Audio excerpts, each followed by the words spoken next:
Om Shanti, everyone. Can you hear me okay? Yes, perfectly. Very good.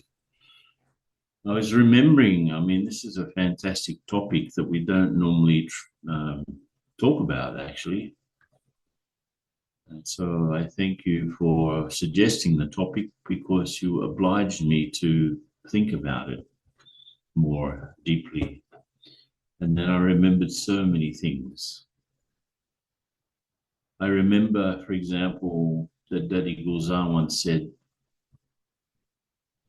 that if we don't realize how impure the soul has become, then we won't make efforts to become pure. If we accept our state as being natural and normal, then why would we make an effort to go back to something else? And of course, there are two cycles happening. Even from today's Muli, we can see that there is actually three things are happening at the same time. There's our life, this particular life, and all of the things connected with it. Sorry, I've got a bit of a cold. There's this life and all of the things connected with it. Then, of course, there's all of our lives and the story of the whole cycle. For example, how much are we aware of what Baba said today, that we were the worship worthy souls and then we became worshippers and now we're moving back to it. Baba puts everything in a wide context. Whereas, our situation, whatever it is a sort of we're sick because of not just body consciousness, but because of our present body consciousness, the attention that we give to our bodies, the attention that we give to the soul is much less than the attention that we give to the body. So she said very clearly that if we don't realize how impure, otherwise how sick, how ill we have become as souls, then we won't make efforts really to change that. And so yesterday, in fact, I was with a group here and we were looking at what has happened to the soul, really, because first of all, to accept Baba as the surgeon, we have to accept that we are sick. We have to recognize how sick we've become spiritually and how that spiritual sickness has affected our physical health, our relationships, our living in the world, our longevity, for example. How long, that was in the other days more, how long is our lifespan because of impurity. So it is connected. So Baba also makes it very simple that all of the problems we have, our social sickness, our emotional sickness, our moral sickness, our physical sickness, they're all due to one cause, which is body consciousness. And all cures makes it easy for us is in becoming soul conscious. And of course, a lot of people don't accept such a simplistic answer. All of the problems of humanity are due to one cause, and all of the solutions to humanity's many problems is also one one solution. Become soul conscious, remember God.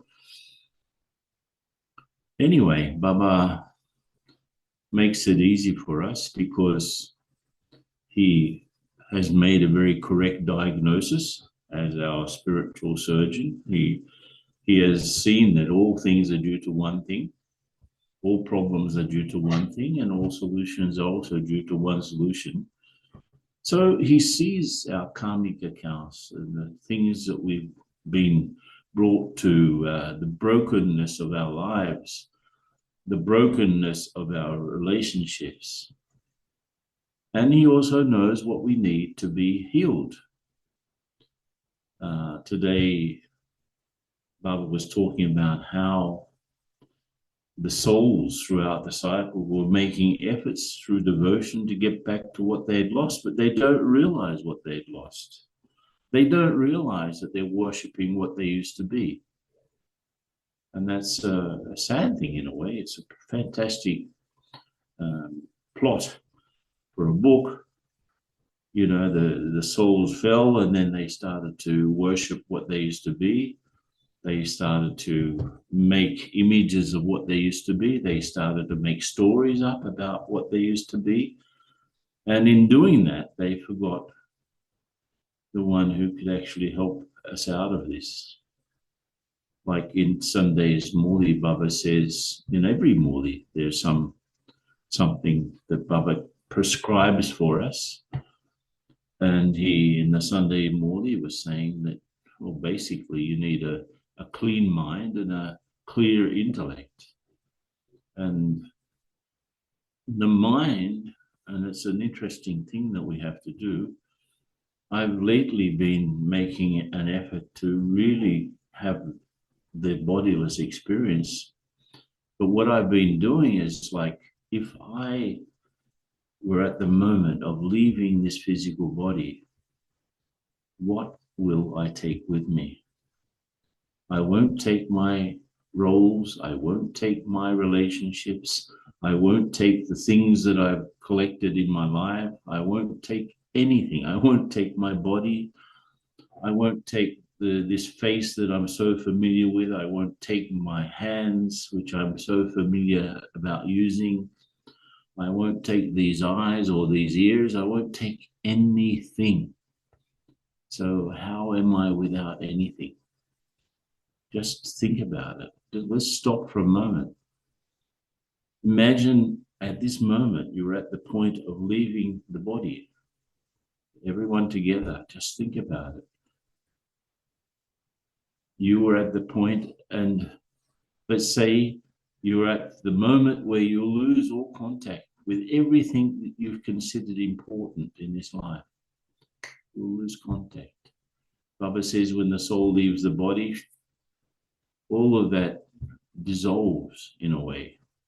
All of the things that we've created, all of the things that our ego has invested in, we leave aside.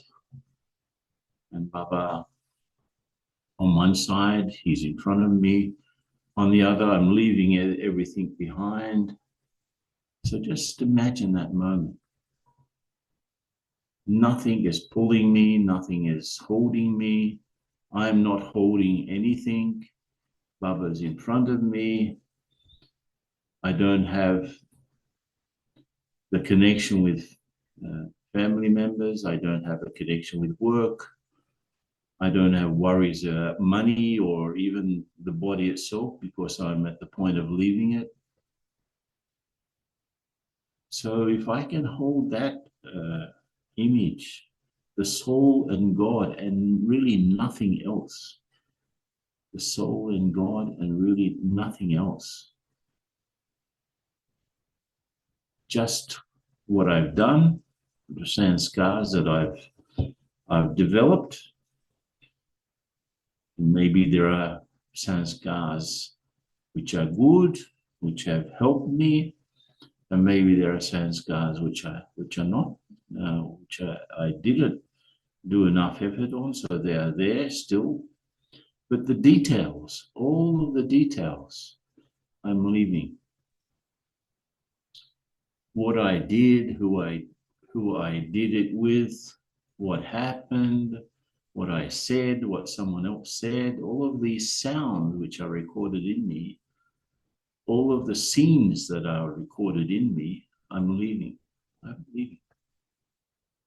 Just me and Baba and no one else, and nothing else, actually, nothing else.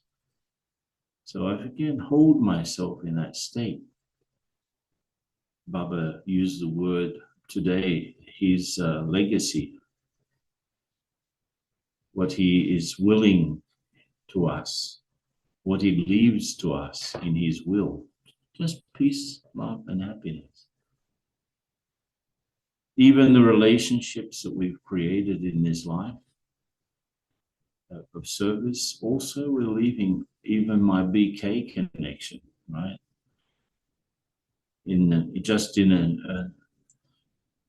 just a free soul. I'm just a peaceful being, and I'm in front of God, and that's it. That's all. So just feel what it's like to be totally soul conscious and zero body consciousness, zero connection with everything else, at least for a few minutes. What does it feel like when I am full, when I'm complete? What does it feel like? And of course, Baba is in front of me. This is probably the main thing. As a spiritual doctor, he's diagnosed the cause of our illness, and we can, he sees the extent to which the soul has become broken, rather the wings of the soul have become broken. And it's through the wrong use of our awareness, in a way. And then, okay, I've reached the point of leaving the body. On one side is the body and everything connected through it. On the other side, Baba. So try to hold that experience. And now look at the body itself. The other day, Baba described the body very clearly as being dirty, and he was talking about lust. And I remember a book that came out around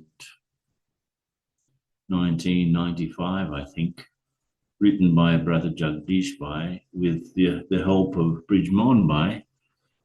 And I was in Delhi just after this book was written, and they were having a good old laugh because the book, the title of the book was How to Conquer Sex Lust. Imagine that was the title of the book. Later on, I think around, I guess,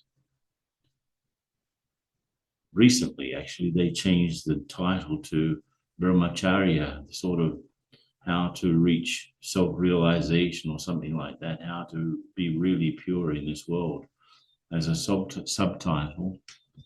But they were just having a good old laugh because they described the body as a bag of not so pleasant things, And the other day, Baba said, yes, the body's dirty. And how dirty is it? Let me tell you. So here we are with Baba looking back, and there is our body. First of all, the body is made up of chemical elements. And I don't know if you know, but there are basically 99% of the body is made up of 6 elements. 65% oxygen. Let me see if I can remember. Next is 18% carbon. Next is 10% hydrogen. Then 4% nitrogen, 1.4% calcium, and 1.1% phosphorus. So 99% of our body is made up of 6 elements. So my background was in this life was as a chemist. I studied industrial chemistry. So I was the other day just thinking, the soul is leaving. What is it leaving behind? So if you can imagine going into a laboratory and you see 3 of those elements are gases, the oxygen, the hydrogen, the nitrogen. The other 3 are solids, carbon, calcium, which is a metal, and then phosphorus. So can you imagine going into a laboratory and you see, let's say your body weight, just to make the calculation easy, your body weighs 100 kilos, 60 kilos will be oxygen. So you see a 60 kilo cylinder of oxygen gas. Then you see a 10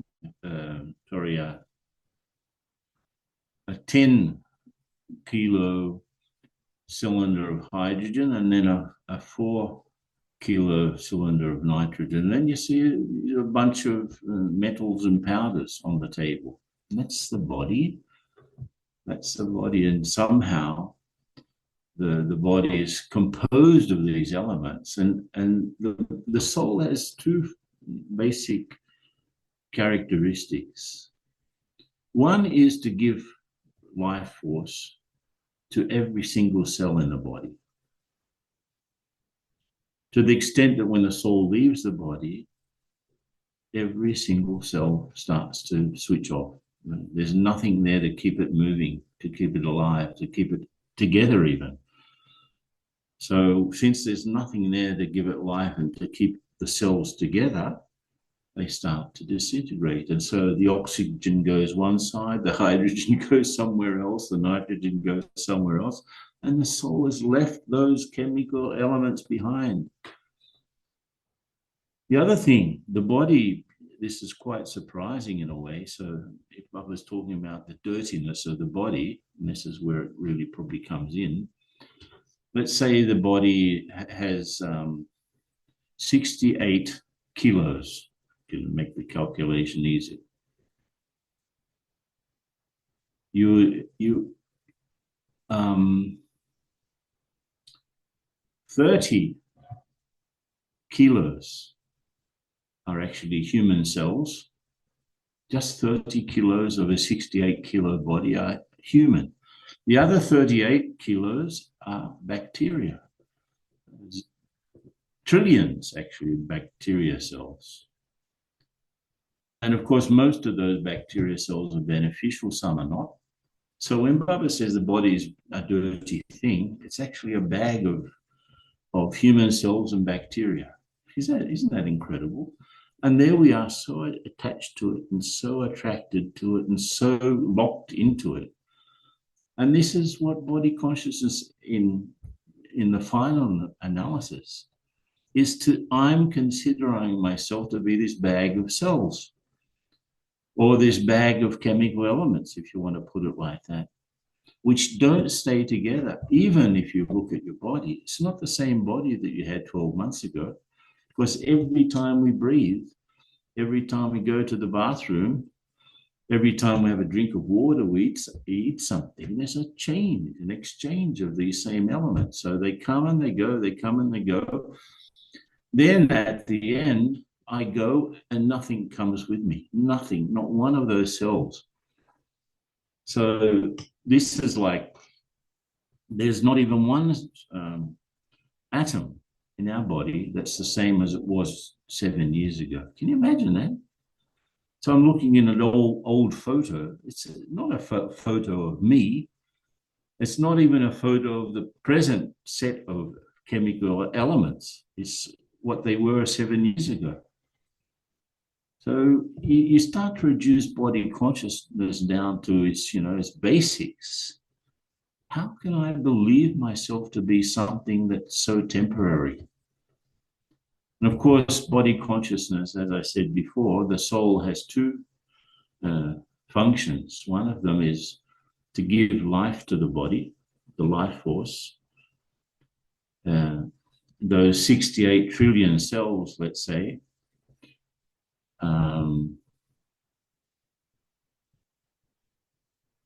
they are kept alive. Each one of them has life because of the presence of the soul. Even if you examine the blood of a recently dead person, you'll see that there's some things are still moving around, but because the life force is gone, each cell just turns off. There's no life force there anymore, and therefore each cell can't hold itself together. It starts to disintegrate and goes back to what, as they say in the Bible, the dust goes to dust. This is what happens. And the soul is so different from any cell, it's so different from everything. It really has nothing to do with those things except, as I said, two functions. One is the function of giving you life. The other is awareness. And it's absolutely essential to, because Baba was saying so much today about how he needs a body to speak and how we need bodies to hear, that the soul, when it's not in a body, there's no ears, it won't hear anything. And the soul, when it's not in the body, won't speak because it doesn't have a mouth.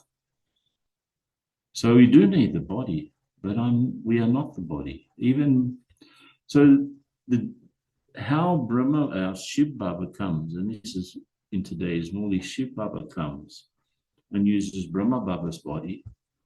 We are also souls and we come to use these bodies, right? And they're in a constant state of flux. So there's this life force bit, but there's also the awareness bit. We need awareness to play our roles. We need our awareness to engage with others. We need to remember things. We need to understand, to live in this world, to have a job. We need to study something. We need to support ourselves, maybe our families also. So we need to engage. So my awareness helps me to engage better. But that's exactly where illness is. The soul becomes contaminated through its interactions, and that was actually that was life after life. We've accumulated rubbish in the soul, and it's all somehow or the other, all of the accumulation becomes manifest in our present life. So on one side, Baba's there, just shining out his light. He's just giving so much to us. And there we are stuck in our different situations. And the way we get stuck in our different situations is exactly what makes us sick or what makes us well. It's the consciousness I have. So, for example, we are engaged wrongly in our bodies, in our body relationships. We are engaged through the senses and through the vices. And there's a connection between senses, vices, and illness. It's probably interesting to think about. Like the other day, Baba said, in order to become completely pure, you have to become beggars. So Baba actually prescribes things for our spiritual illness. He prescribed us, if you want to become completely pure, you need to become a complete beggar. That means I don't have anything. I have to forget my bodily identity and also the way that I interact with other bodily relations. Doesn't mean that I have to leave everything. I'm not leaving the body. I'm not leaving my relations, but I am leaving the false consciousness that I am the body and these are the most important things in the universe. These people that are part of my life. Of course, I have to be responsible, but I also have to remember this other story, this parallel story. There's this life. I was born, I grew up, this happened, then that happened, then I went through this, and then I went through that. I got a job, I studied such and such at the university, this and that, and now I'm studying Raj Yoga, I'm working, a full-time job, I have a family to look after. So there's that identity with that story, that I was born, I grew up, many things happened, and now I'm in Gyan. That's one story. The other story is the eternal one. And somebody asked me, I just got back from Chicago yesterday. I went to the US for our regional meeting. If you have your regional meeting in summer, we have it at the end of May, our regional meeting. And I visited Chicago and a few other, Indianapolis, a few cities in the Midwest I visited. And someone he'd come especially to Chicago where I was staying. And it's a very big center there. And so that we brothers were on the in the basement. The center is on the ground floor, and the sisters are on the top floor, big center. Anyway, this brother from Arkansas, he asked me, what's an experience? Do I have a deep experience of how Baba's love heals me? That's what his exact question was. And I remembered, not this particular regional retreat, but about, I guess, 7 or 8 versions before, 7 or 8 years ago, we also had a silence retreat just before the regional retreat. And there were 80 of us in that silence retreat. And so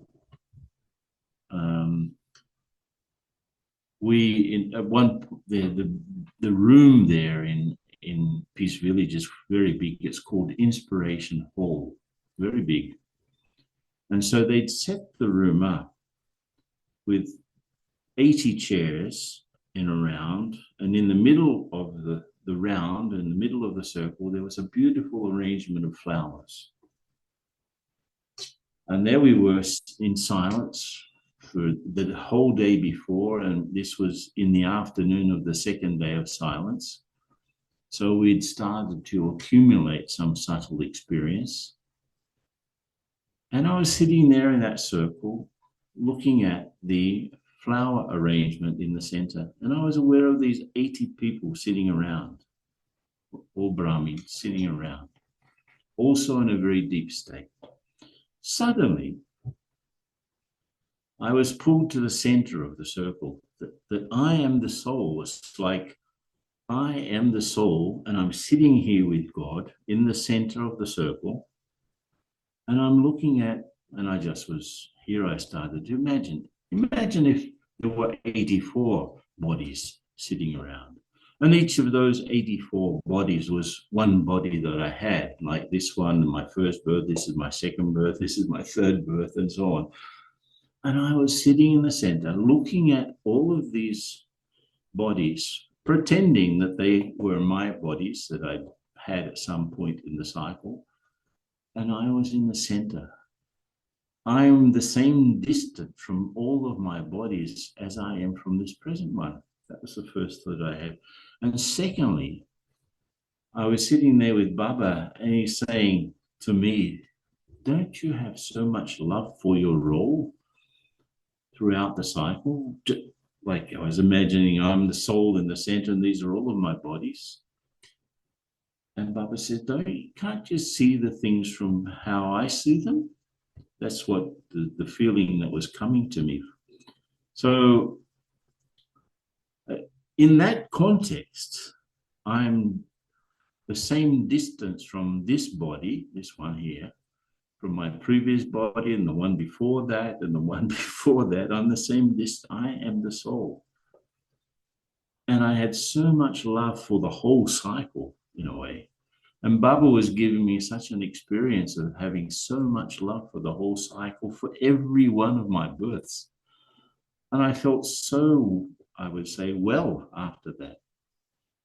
I felt so in such a state of bliss. I guess if you're going to talk about spiritual illness, you also have to have an idea of what spiritual wellness is. How am I when I'm totally well spiritually? I am in bliss. I am completely content. I am happy. I don't feel any burden. I don't feel any pull here or there. I just feel free and in bliss. And Baba was giving me that experience of what it's like to be totally well. So you see, Baba's there to help us exactly like that. This was for me like a spiritual surgery, that Baba put me in this situation, and he could operate on me when I was just sitting there, quite easily and nicely, and Baba was giving me such an experience of love, amazing. for everything, for the whole cycle, for my role throughout the whole cycle. So obviously in that something was unlocked, something was undone. And I really felt like it was a surgery that he removed. And of course, the sanskars, which actually have become our karmic accounts are actually clusters of sanskars that have not been resolved yet. And they're sanskars that are connected with other souls and with matter, basically. If I have problems with this present body, it's probably because of an accumulated body consciousness over many births. Somehow or the other, every time I've had something go wrong, it's always been with my right leg. I broke my thigh, I ruptured the meniscus in the knee, I broke my ankle, I broke toes on my foot, the same leg. What did I do with that leg? Probably not in this birth. Who did I kick? In other words, so it's like that. There's something that accumulates, and then you have problem in that particular organ, in that particular limb. But Baba, when we are out of our body and we can see the nature of the soul independent of any body, I am free, I am peaceful, I am content, I am not dependent to exist. Just think about it. If you lost everything, you lost your job, you lost your family, you lost your livelihood, you lost your body, you would still exist. And how are you? Because I really feel, and this is part of our becoming a beggar, when I learn to live with nothing, I learn to live with everything. So this once again, I'm remembering Daddy Guzar in our regional coordinators meetings that we have every year. We have the regional coordinators and then what are called the RC trustees. And since I coordinate one of the sub-regions, Latin America, I'm part of that group. So when Daddy G was still with us, every year she would make a point of being part of the meeting, at least for a day. And then towards the end, it was just for a session. Daddy Guzar also, she used to stay for a day. She really was interested in understanding how service was outside of India, especially when Daddy G left the body and she became one of the co-heads with Daddy Janki. She was very interested in how we did things. And it was very useful to have Daddy in the meetings because if there was any question about anything, Daddy would say, okay, I'll go and ask Baba tomorrow morning. So we had Baba's opinions in our meeting. It was a fantastic, what a privilege. Daddy would take away and come back the next day with something relevant to what we were talking about. But in towards the end, one of the last meetings that she was there for a whole session, she was very interested in what our latest yuktis were for changing our sanskars. As I said, our problems start with our sanskars, and our solutions also start with our sanskars. The sanskars of body consciousness, extremely strong, extremely well entrenched, and we're developing the sanskars of natural soul consciousness continually. So both of those things are there, and that's what Baba prescribes. And in that year, I was doing a special effort in Madhuban. We used the time in Madhuban to make special efforts. And I was sitting, let's say, for 5 minutes, and I could invoke my perfect sanskars so that I was perfect for 5 minutes or 10 minutes or 15 minutes. And even walking around Gyan Sarovar and Shantivan, just to walk around in that state of sort of a moving lighthouse. And I can, if I were a perfect deity, how would I be walking around now? So I was playing with these ideas.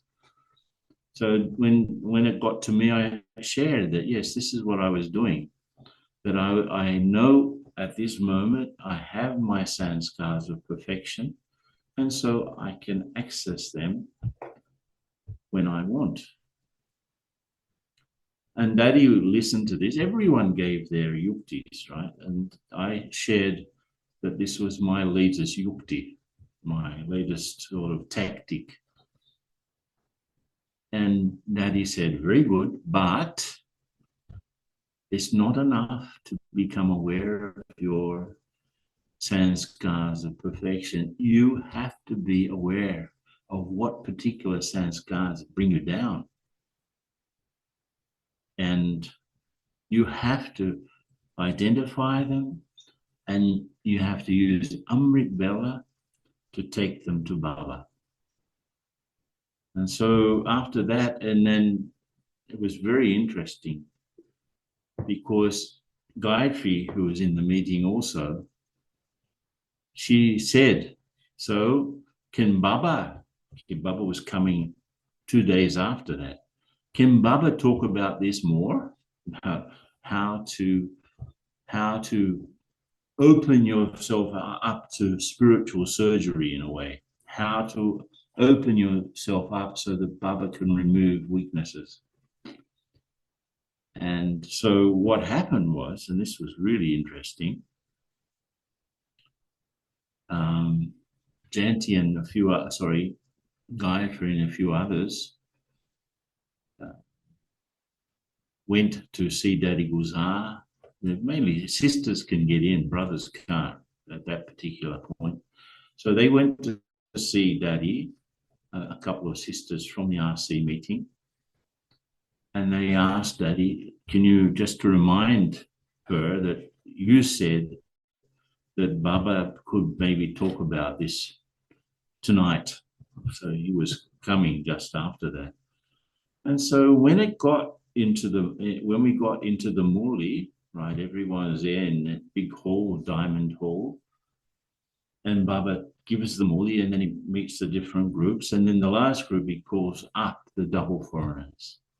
And so we were all standing up, and Baba talked exactly about this topic, how to get up, how to identify weakness, how to really open up and be honest to Baba, and how you, in Amrit Vela, you can burn those weaknesses with Baba's help.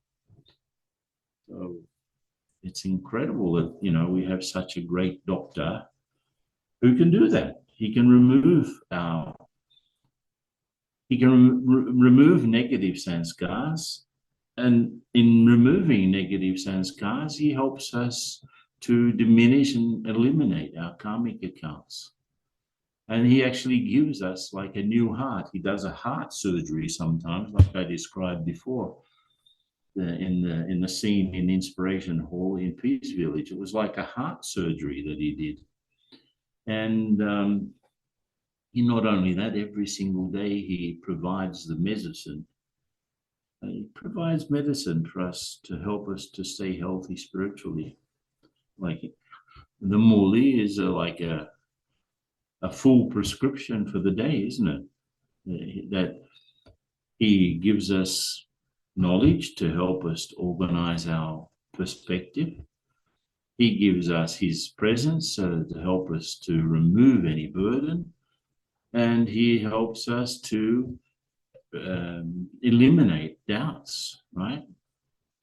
So that soul consciousness and God consciousness become permanent sources of cure.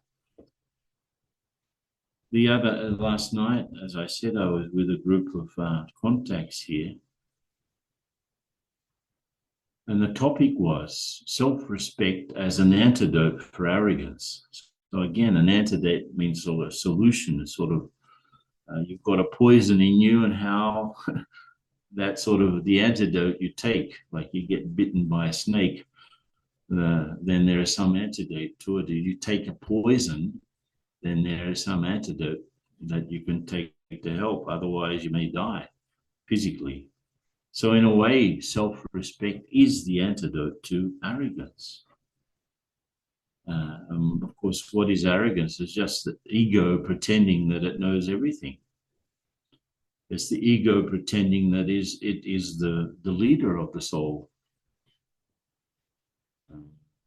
I am so and so. I remember one of those big conferences in Delhi that a few years ago, Big was organizing. There was one big one in the Indira Gandhi Stadium that a few thousand people were there, and different speakers from different places.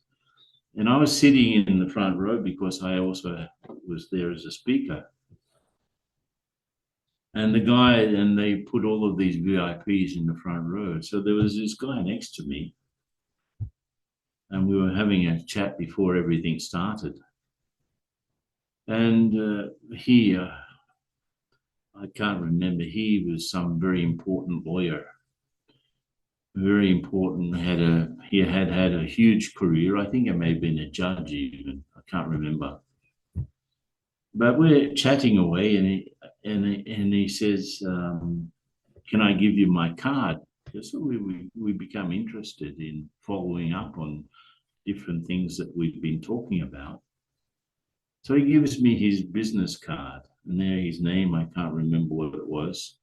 And after his name, there are about 10 letters, P, D, H, like a PhD in something, and LLB, and this and that and the other. All of these diplomas were written after his name.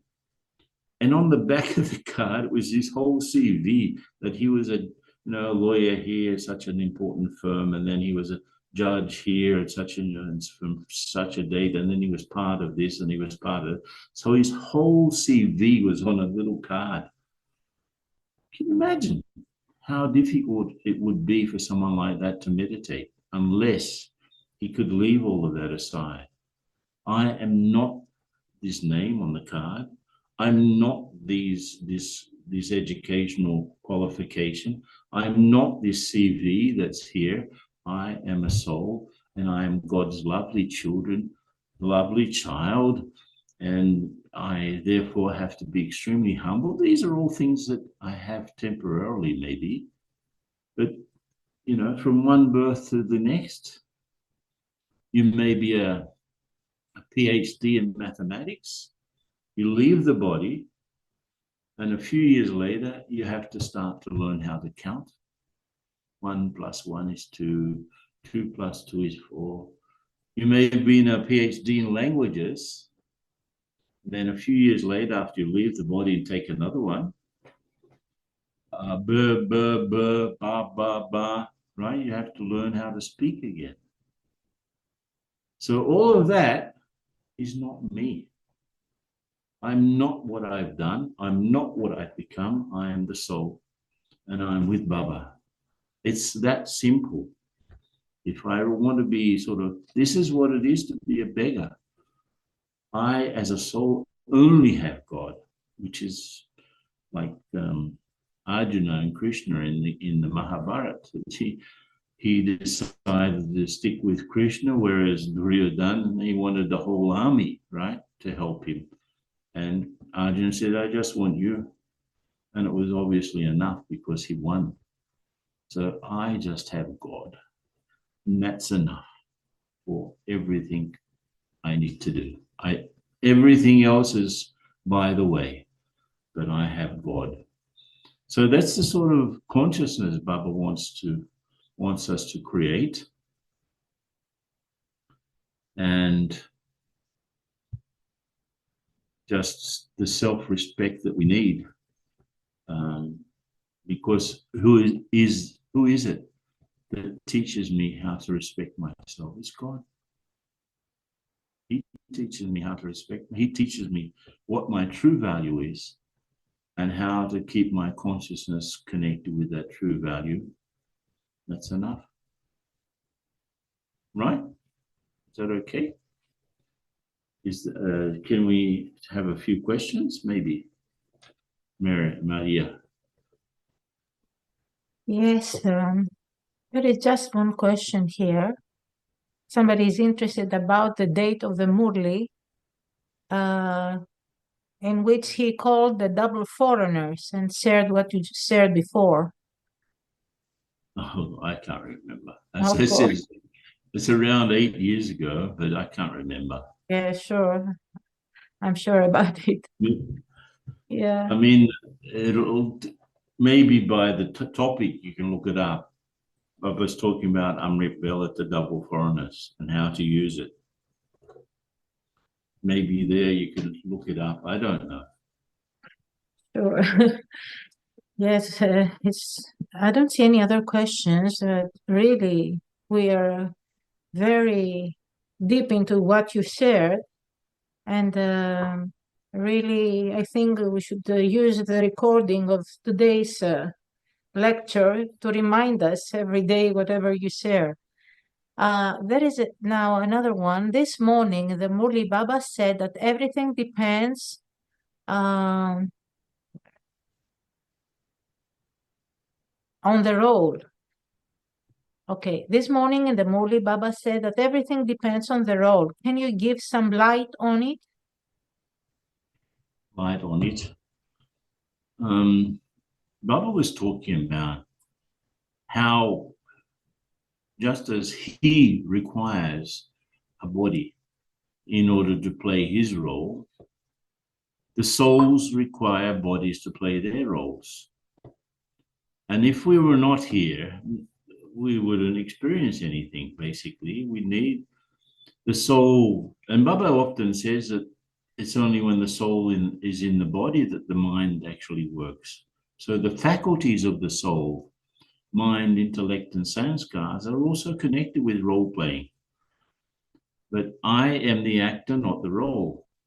But everything that I have in this world, therefore victory, success, defeat, whatever is important for us, is dependent on the roles that we play and how we play them, not exactly the role itself, but how we play those roles is absolutely a determining factor for how well we feel.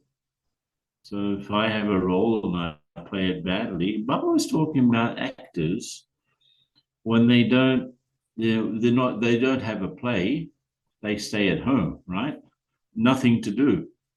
But then they're performing in some play, they go to the theater and play it. So this world, he was using an example that we are in the home and we have nothing to do there. It's when something is going on down here, we have a body and roles to play, that we connect with others, that there's anything meaningful happening. So in that sense, it does depend on the role, but it also depends on how we play the role, not just the role itself. Anything else? Yes, probably I'll say there is a question for everyone, but I'll about the role. Can you distinguish between the role and the part of the soul? What is the part and what is the role? What's the difference between them before we go to the next? I don't know how you do that in other languages, but in Portuguese, it's the same word, so it's a bit hard to differentiate. But it's like I have, I think, to be quite honest, it's semantics. For me, there's no essential. I have a part in the play. Maybe within the part, I have different roles. I'm not sure, but I really don't think it's like I call that sort of counting the hairs on Orion's head. You know, So sort of, we shouldn't think too much about that. Just that I'm the soul, I come here and I have to do things. Yeah. And in doing things, I have a part and I also have a role. A part is probably bigger than a role. A part may last a whole lifetime. I have the part in the play to create problems for others. And I do that through my role as a father or a mother. This could be that one. I have the part to, like Jesus had a part to play in the drama, very important part. Buddha also, they had important parts to play. But then he comes here and he does that through different roles. He's the son, he's a leader of a group of people. These are roles. Okay, you can look at it like that. Part Okay. is bigger than role. Yeah. Okay. So there's a question. Sometimes I feel an energy falling and running in the body during Amrit There's Vela. some question That in Baba? Spanish. Let me see. There's a question in Spanish that I saw here. Yeah, there is and there is also Yeah. the one that the sister wants. We underestimate Raquel saying we underestimate what we really are. I refer to the fact that we are souls, but we don't know how we feel as souls. Therefore, we underestimate that state. And also, we underestimate what Shiva, what Shiv Baba is, because he's always in his original state. See, and of course, if I can appreciate what I really am, I can also appreciate what God is. And I think vice versa. If I really appreciate the importance of God for me, the soul, I will appreciate my role as a soul. You know, what I do as a soul, I will appreciate my qualities because I appreciate the fact that God's the source of them. So it definitely is connected. Anything else? Yes, there is a question that says sometimes I feel an energy falling to the body during Amrit Vela. Is that Baba? An energy pulling, sorry, say it again. I feel an energy falling and running in the body during Amrit Vela. Is that Baba? Coming into me in the body. I don't know. How can I know? Could be. Could be also your imagination. If it's something really from Baba, you will feel more powerful, and that power will last some time. You'll feel a charge of happiness as well. If it's something Baba's giving you energy, you'll feel really happy for quite a time, quite a while, and it may last for hours. So if you have an Amrit Bell and then like just after Amrit Bell, you start to do something else, you forget everything, you didn't have a connection with Baba. You were going through, we should do everything with meaning and not out of, as Baba says, out of compulsion. We should always do things with meaning. So if you're going to ritualize your Brahmin life, you probably won't get anywhere. We have to make sure that my connection is with Baba as he really is, and not with what I imagine him to be. So that's also quite possible. I can have a connection with a Baba who's just a creation of my own imagination. So if I'm really connected with the real Baba, I will feel power and I will feel that charge of love and bliss. I will feel it, and it will last some time. Okay? Yes, there are also some questions in Portuguese or Spanish. Can you read them? Yeah, let me see. Um, yeah, someone said that Baba saying that all souls are identical. Michelle saying, Yeah. he said today that all souls are identical. As souls, you can't differentiate. You can't see the difference. But once we're here in bodies, we start to differentiate. But the souls in the soul world, you can't see that they're different. They're all just points of light. So when Baba says all souls are identical, it means when they're in the soul world. Someone says, Cecilia says, the Supreme Soul never takes support of matter, because if that were true, he would get into the law of entropy. Yeah, of course, the body that he takes is not his, so he doesn't go into entropy. But Brahma Baba's body does. Certainly, all bodies do. That means they lose energy with time. They get old to the extent that Shiv Baba's presence didn't give Brahma Baba a longer life. Maybe until he had to leave the body, but he didn't live until 150, right? Marlene is also saying,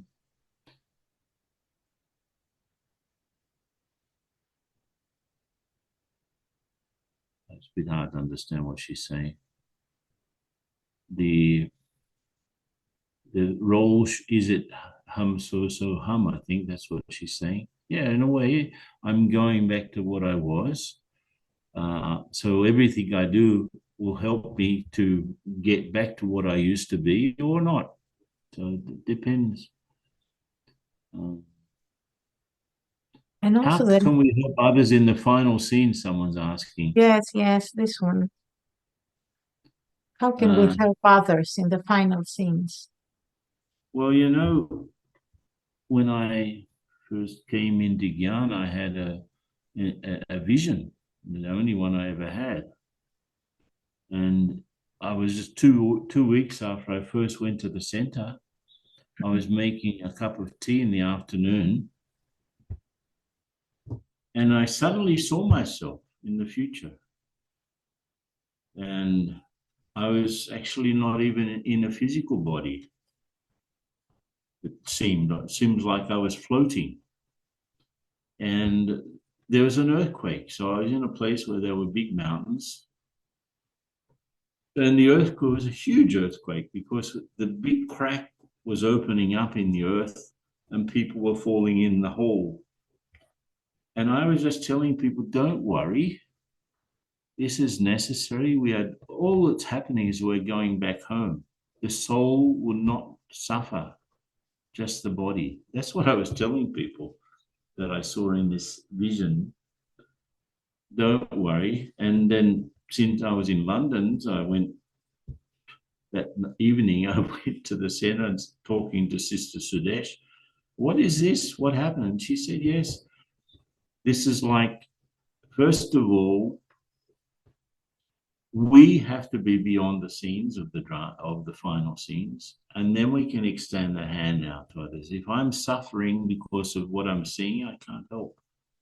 But if I understand exactly what's happening, I can help people. We are just going back home. Your suffering will be short, even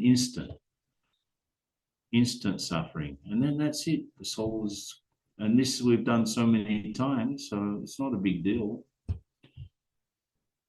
I don't know, but we have to be beyond the final scenes to help people in the final scenes. At least that we should understand.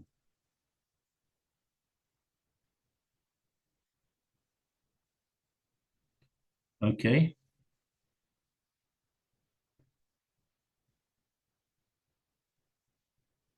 Someone also asked, is our personal experience, is it that Amrit Vela that Baba helps us the most? I think so.